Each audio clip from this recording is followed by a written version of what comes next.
Cocke County Sheriff's Office, already short-staffed, is down another officer. The sheriff firing one who is accused of smuggling drugs and a phone into the jail. Our Sam Luther joins us now in studio. Sam, let's talk about how all this investigation unfolded. Yeah, well, Sheriff C.J. Ball tells me that they ultimately got a tip, started monitoring phone calls, and went over some security camera footage, ultimately leading to a corrections officer being behind bars tonight. Now, David Kirkland Jr. is being accused tonight of smuggling meth and a cell phone into the county jail.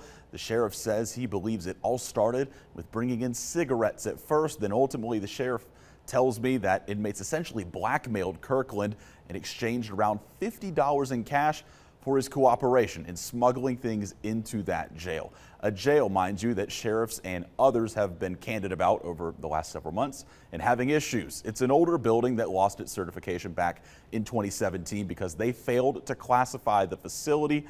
I spoke with the head of corrections about the main problem, that is being short-staffed. Back in March is when we had that conversation, and also the sheriff today addressed those concerns.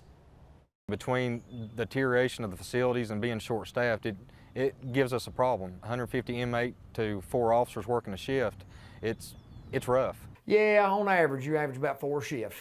And that's banking on nobody taking off or somebody being sick, because obviously, you know, there's sickness, and that happens. You may notice those answers essentially the same because that problem has not gotten any better over the last few months. Since the end of March is when we had that conversation. Ideally, they want to have 6 people working in the jail at a time. Right now, there's only 3 or 4. When you factor in that one of those former officers is now facing charges of their own will, it leaves them in a tough spot. Yeah, Sam, as you see, it's a consistent issue. So the solutions ahead, are there a lot? Are there a few? What are they looking at?